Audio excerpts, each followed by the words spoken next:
अकबर बीरबल की कहानी। बीरबल की खिचड़ी। मित्रों, इस कहानी में बीरबल को अजीबोगरीब तरीके से खिचड़ी बनाते देख बादशाह अकबर चिढ़ जाते हैं।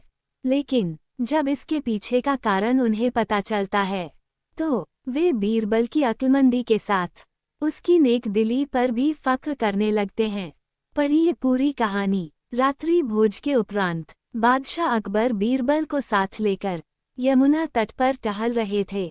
उनके साथ सुरक्षा हेतु कुछ सैनिक भी थे। वो जनवरी का महीना था और दिल्ली में शीतलहर बह रही थी। कड़ाके की ठंड में यमुना नदी का जल बर्फ के समान ठंडा हो चुका था। अकबर को जाने क्या सूझी कि उन्होंने अपनी उंगली यमुना के जल में डाल दी। ठंडक का एहसास होते ही उन्होंने फौरन अपनी उंगली जल से बाहर निकाली और बोले, बीरबल, इस मौसम में यमुना का पानी बर्फ के समान हो जाता है। इसमें एक उंगली डालना मुश्किल है। यदि किसी को इस पानी में थोड़ी देर भी रहना पड़ जाए तो वो जीवित नहीं बचेगा। क्यों, क्या कहते हो? बीरबल की सोच अकबर के विपरीत थी। वह बोला, मैं आपकी बात से सहमत नहीं हूँ। हुजूर, इच्छा शक्ति हो तो मनुष्य कुछ भी कर गुजरता है। यमुना के पानी में कुछ देर खड़ा रहना तो बहुत ही छोटी बात है। हम तुमसे इत्तेफाक नहीं रखते बीरबल। इन दिनों यमुना के पानी में कोई खड़ा हो ही नहीं सकता। अकबर बीरबल की बात मानने को कतई तैयार नहीं थे। तो आजमा कर देख लीजिए जहां पनाह, कोई न कोई जरूर होगा जो अपनी इच्छा शक्ति के दम पर ये कर जाएगा। बीरबल विश्वास के साथ बोला, तो ठीक है, कल पूरे राज्य में मुनादी करवा दी जाएगी। जो कोई भी पूरी रात यमुना के पानी में कमर तक डूबकर खड़ा रहेगा उसे 100 स्वर्ण मुद्राएं इनाम में दी जाएंगी। अकबर तैश में आकर बोले। अगले दिन अकबर का आदेश पूरे राज्य में प्रसारित करवा दिया गया। कुछ दिनों तक ये चुनौती स्वीकार करने वाला कोई सामने नहीं आया। कोई साहस नहीं कर पा रहा था कि पूरी रात यमुना के ठंडे जल में कमर तक डूबकर खड़ा रह सके। अकबर के राज्य में एक निर्धन धोबी भी रहता था। उसकी मां का स्वास्थ्य बहुत खराब था, किंतु पैसों की तंगी के कारण वह उनका इलाज नहीं करवा पा रहा था।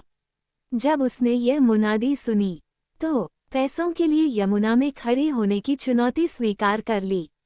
वह रात भर अकबर के सैनिकों की निगरानी में यमुना में कमर तक पानी में डूबकर खड़ा रहा। भोर होते ही सैनिक उसे लेकर अकबर के सामने हाजिर हुए। अकबर के लिए ये यकीन कर पाना मुश्किल था। उन्होंने धोबी से पूछा, तुम सारी रात यमुना के पानी में कैसे खड़े रह पाए? धोबी बोला, जहां पनाह, मैं रात भर आपके महल में जल रहे दीपक को देखता रहा और इस तरह पूरी रात गुजर गई। ये सुनकर अकबर का पारा चढ़ गया और वे बिफरते हुए बोले, ओह, तो तुम सारी रात महल के दीपक से गर्मी लेते रहे। ये तो तुमने बेईमानी की है। तुम इनाम के नहीं बल्कि सजा के हकदार दो। सैनिकों, इसे बंदी बना लो। निर्धन धोबी को कारागार में डाल दिया गया। जब ये बात बीरबल को पता चली तो वो बड़ा दुखी हुआ। उस दिन वह दरबार नहीं गया। दरबार से बीरबल को नदारत पाकर अकबर ने एक सैनिक को उसे बुलवाने उसके घर भेजा। सैनिक ने वापस आकर अकबर को बताया कि बीरबल ने भोजन नहीं किया है, वो खिचड़ी बना रहा है। खाकर वह दरबार में हाजिर हो जाएगा। समय गुजरता गया। सुबह से दोपहर और दोपहर से शाम हो गई, लेकिन बीरबल दरबार में हाजिर नहीं हुआ। बीरबल कभी ऐसा नहीं करता था। बीरबल की ये हरकत अकबर की समझ के बाहर थी। शाम को वह स्वयं सैनिकों सहित बीरबल के घर पहुंचे। वहां पहुंचकर उन्होंने देखा कि बीरबल अपने घर के आंगन में चारपाई डालकर लेटा हुआ है। पास ही एक पेड़ के नीचे आग जल रही है और ऊपर घड़ा लटका हुआ है। ये नज़ारा देख अकबर हैरत में तो पड़े ही, साथ ही क्रोधित भी हुए।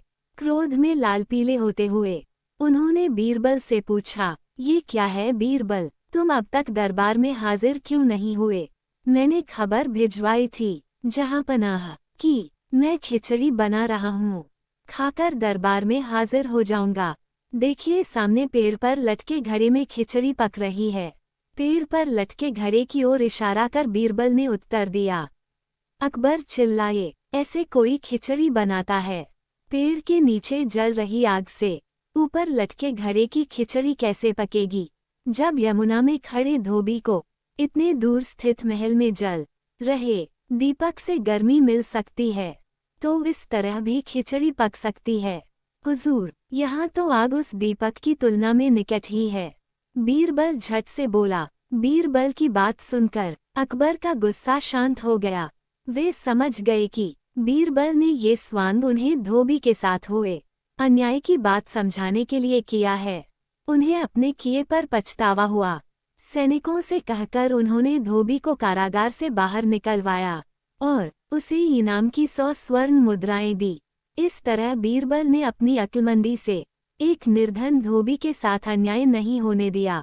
दोस्तों, आशा है आपको ये कहानी पसंद आई होगी। आप इसे लाइक कर सकते हैं और अपने फ्रेंड्स के साथ शेयर भी कर सकते। ऐसी ही मज़ेदार कहानी पढ़ने के लिए हमें सब्सक्राइब ज़रूर कीजिए। धन्यवाद।